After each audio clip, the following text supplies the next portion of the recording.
nothing actually cannot be done, provided you plan well and prepare well.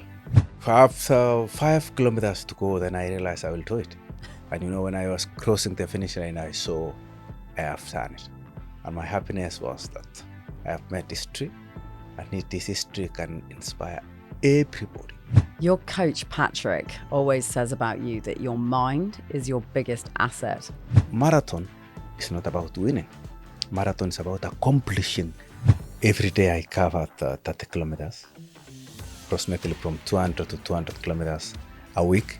If people can bring their minds close, we can achieve more.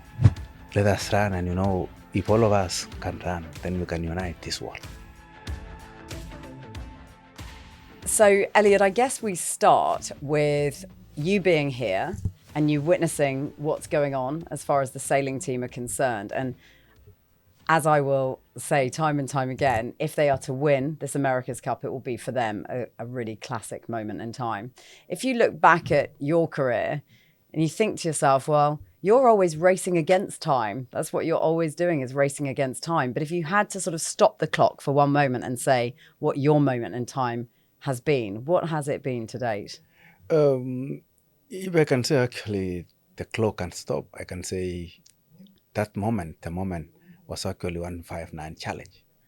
It was the moment of its own, going up the moon and coming down to the heart, making history, keeping inspiration to the whole world, telling the human being that everything is possible if you put actually in your mind.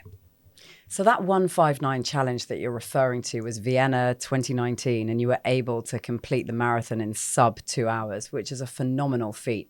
What did it mean to you to get the opportunity to do that?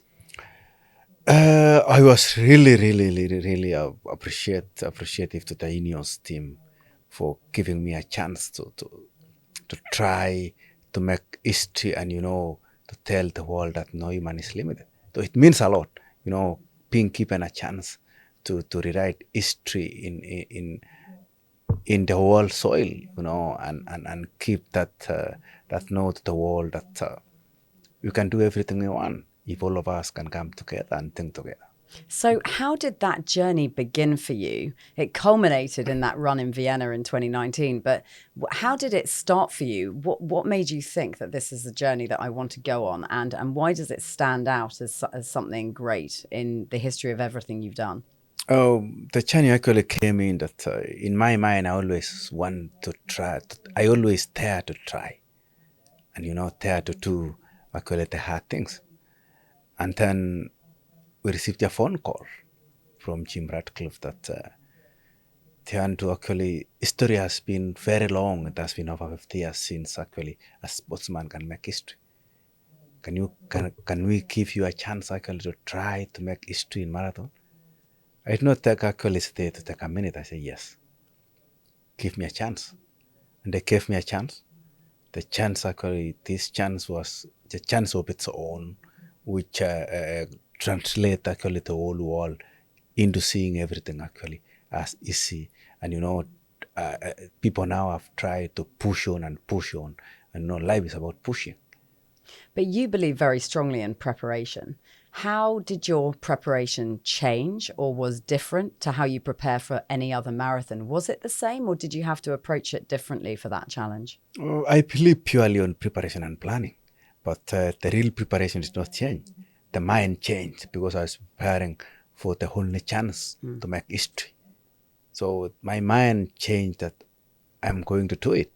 And, thinking of all over 3 billion people around the world who will be watching the race, then it was really hard. But I say, yes, this is the time whereby I need to change my mind to dare to try and dare to do it. So what did your training look like? My training actually took 6 months. And, every day I covered 30 kilometers, approximately from 200 to 200 kilometers a week, which can be translated to about 900 kilometers a month. And the training actually was well planned, and I enjoyed the whole 6 months of training. and I got the results. Your coach, Patrick, always says about you that your mind is your biggest asset. What do you think he means by that? Patrick actually means by saying that the mind is the biggest asset is that mind is what controls the body. And a human being is not a body. The human being is his or her own conscience. That's the meaning. And in terms of no human is limited, that became a phrase that was synonymous with the entire challenge in the end, and obviously something you fundamentally believe in. Where does that belief come from? How did it manifest in you that you had this confidence and understanding that you could achieve whatever you thought, others thought was impossible? The belief came in actually when everybody was against the challenge. When the whole world was saying it will not be possible. When scientists actually went to their computer and say, no, it cannot happen until 2075. And I told everybody, no human is limited. Above all, I am not limited at all. I will dare to do it and dare to try. And that's where the praise came in. And, I tried and I do it, and everybody actually believed and proved that no human is limited after 159 challenge in Vienna. So how much more does it, because you've sort of alluded to the fact there that, people saying that you can't do a thing really makes you believe that you can. How much is it about disproving people and proving people wrong who think that something can't be done? Absolutely, yes. What drives a man or anybody actually is the mind. The moment you believe that you can do it, the moment faster you believe and, and try to think that you can do it, that's the best place. And then you do it. It proves everything in this world is possible. So what did it feel like when you crossed the finish line? Did you know instantly that you'd done it or not? After 5 kilometers to go, then I realized I will do it. And when I was crossing the finish line, I saw I have done it. And my happiness was that I have met history, and this history can inspire everybody in sporting world, in engineering world, in chemical world, in teaching world, in law world, in every profession. Has it changed you as a person? You've won many, many things in your career. Did that particular challenge change you at all? Or did it sort of give you lessons that you hadn't had before?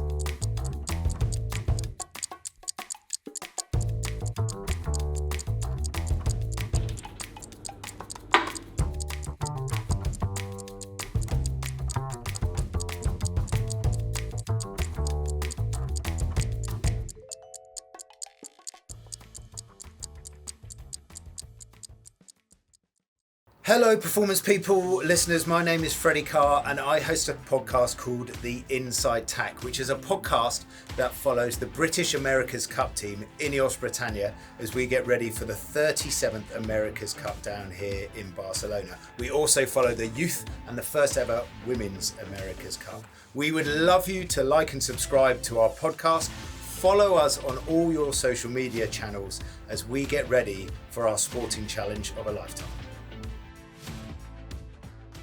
Yes, they changed me and give me a lesson that when you decide on anything, try it, and you will achieve it. The way I actually thought and achieved it. So I have changed that actually nothing actually cannot be done, provided you plan well and prepare well. I've seen you walking around the base here this morning, talking to various people that are involved in this project, engineers, sailors, all manner of different people. And lots of people have said to me that one of the things that fascinated you most was looking at the sailing messaging that's in the sailing room and where the crew sit and get inspired, and the writing that's on the wall of the gym, words like fortitude and resilience and things like that. What's stood out for you in that regard, walking around this place? Actually, walking around, I have learned a lot. I've cut a lot of nuggets from the sailing, which can relate actually in athletics. And like what sort of thing? The first thing is teamwork. I can see the system. They believe in the right system. We believe also in the right system. That we have many hands. A lot of hands are working in sailing, about 120 people. But above all these 120 people hands, then they have only one mind, that we need to win, that we need to win this challenge. On our part, actually, we are working actually with different people. But at the end of it, we have one mind, that we need to win. So we believe in teamwork, and above all is that we define teamwork as a group of people who trust each other. I saw actually in the boat that they agree and disagree well. On the other hand, in our side, we agree also and disagree well, and that's trust. And this trust actually can cement our teamwork. The same thing which can cement the teamwork actually of sailing. So if you see the boat, it's really motivating, very motivating to see and see human beings sitting together. The law of nature cannot allow all of us to think together. But if people actually can bring their minds close, we can achieve more. And you have to be aligned, don't you? You have to all be going in exactly the same direction of travel so that the goal is similarly across, whether it be the sailors or the engineers or the boat builders, whoever it is, everyone is on the same mission. Absolutely, yes. All sections actually, you should play your part. But at the end of it, we should narrow to one thing, which will be reporting and getting that input and consume it. Can I ask you about longevity? Because, doing what you've been doing for 20 plus years at the highest possible level, what is the key to that? What is the secret of that? The secret to longevity is actually realizing that this is a career. The secret to longevity actually is loving what I am doing. The secret to longevity actually is passionate in running. And being self-discipline and making self-discipline my lifestyle. That's what makes me to run for long. And I urge everybody to embrace the same. I've got to pass that on to my husband's been doing this similarly at the top of his profession for a really long period of time. And you have to love it, don't you? You have to be able to get out of bed every morning and love what you do in order to do it again and again and again. I was wondering what the motivation has been for you to, the greatest marathon runner of all time. What continues to motivate you? What continues to motivate me is the love of sport.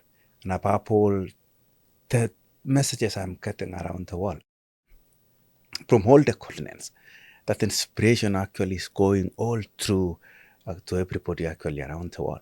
That gives me actually that energy to wake up every day in the morning and go to the road and run. So Paris wasn't the event that you wanted it to be. I know you wanted something else from that event. How have you reflected on that? It's been some weeks since that happened. And how have you reflected on that? And have you made any decisions about what you want to do moving forward? What happened actually, it was not what was in my mind. I trained for 4 months, clearly 100%. No, but, and hiccup came in. But all in all is that this is sport. Today you can wake up with real energy. Tomorrow you can wake up with low energy. I decided to not actually finish, but apart all, go back, relax, try to reflect what has been happening for the last 20 years in my life. And, next week again, I will be rolling on, going back to training and, trying to think what I will be doing actually in future. And above all is to inspire people and, run for the world. And, I want to make this world a running world. And so you see yourself competing in many more marathons moving forward? Yes, I still want to compete, but above all, I still want to go around all big cities, just run and finish. Marathon is not about winning. Marathon is about accomplishing that distance. And when you accomplish, you get the accomplishment, take to the place of your work. Just put it on.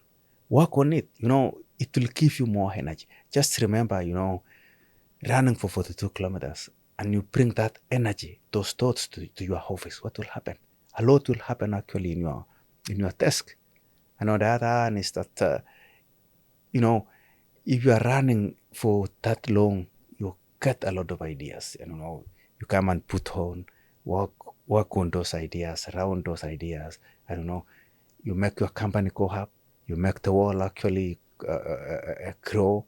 I don't know, and you help me to make this world running more. So here's my question for you. Yes. What ideas have you dreamt up on those 26-mile journeys that you've been on? Because like you say, your mind is allowed to do what it does on those runs. What are the things that you've thought of? What are the things that you've done as a result of running and being able to think and process at that time? A lot has been going on.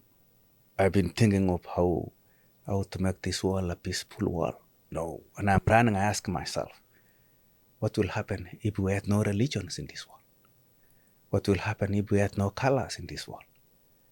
The world could be beautiful. But because actually what has happened and we can't change. How can we make this world a peaceful world? And above all, how can we make our world a clean world? And that's what I've been doing, getting those ideas, putting and running, and, just raising up my big hand and saying, hey, let us run. And, if all of us can run, then we can unite this world. And, a united world is a beautiful world. A united world actually is a peaceful world. And that's what I've been doing. And to testament to that, I heard, I don't know, you can perhaps confirm for me whether this is true or not, but I heard that in Paris, you waited for the competitive runners to pass you before you decided to stop. Is that right? Yes. And why did you do that? I turned that because I wanted everybody to go and then, see how actually people will be thinking. And, after that, I hope 1,000 people escorting me. And, I tell the people, hey, let us make this world a running world. Let us be positive in lives. Let us enjoy lives and let us all try to think together. And being respectful to your competition, presumably. Absolutely. As respect is paramount in this world, in everything and in anything. So as this sailing team embark on their so-called challenge of a lifetime, what is the sort of single message that you would give to them? This sailing team, my single message is they have done enough. They have planned well. They are prepared well. And, they should treat themselves as the best ones in this competition. And obviously they are the best ones. Now they have what it takes to win the American Cup. Eliud, it's been a pleasure. Thanks so much for dropping by. Thank you too. Join us for the Performance People podcast every week for the highs, lows, lessons and stories from people like this lot. Michael Johnson. Some days what I would see is a person who is a shell of what I used to be. Eddie Hearn. We don't operate in a business that's dangerous, but we just operate in one where you've got to sleep with one eye open. Mo Farah. It couldn't get any harder than what I've gone through, and at that point I just went for it. Paula Radcliffe. You can only control yourself. Susie Wolf. And Toto did once liken me to a donkey. Every Tuesday, wherever you get your podcasts.